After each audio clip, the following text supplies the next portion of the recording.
and you played to 400 or 500 people just as the debut album was coming out. You were a musical and sexual whirlwind that swept through these clubs in Britain. Do you have much recollection of that time, of your career? Any vivid memories of just how many male and female members in your early crowds wanted to sleep with you? How much that album actually meant to so many people so quickly? Well, you know, at the beginning of my career is kind of like what people who went through the 60s describe. You know, if you had a really, really good time, you don't really remember the 60s. And it's all a really, really big blur for me to a great degree. You know, I really, really like to point out that it wasn't really that kind of hysteria wasn't really something that I kind of set out to do. I was just trying to find an identity, really, and trying to find an identity in public.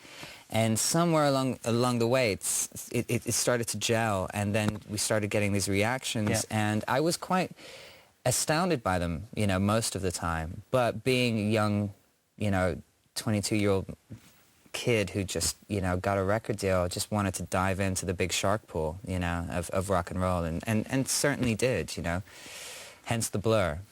Honesty's always played a big role, whether it be that overt honesty of the first album, whether it be right through to now. In interviews you're always very honest as well.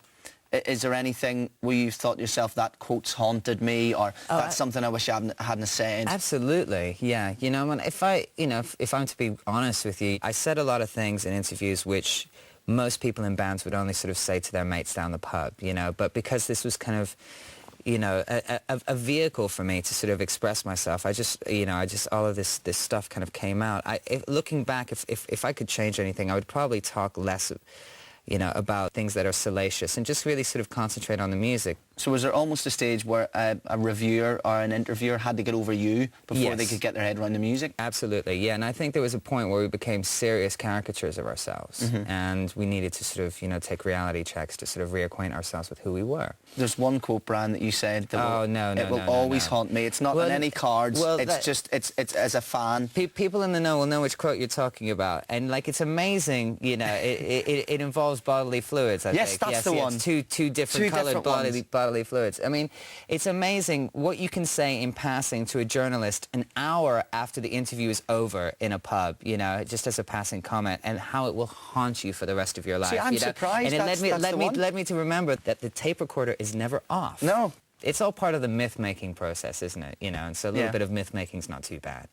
Thinking less about grabbing headlines in interviews, does that come from a personal happiness in your own life, being somewhere where I think it comes music from, maybe isn't the be-all and end-all? If you really, really want it to be about the music, then it can be, you know, and that if you have much, much more confidence in what you're doing musically, then you don't need to fill the empty spaces with all of this headline grabbing. But it worked, man. It really, really worked, you know, but you can't be that person that you were at the age of 33 that you were at the age of 23, you know, and I certainly don't want to be.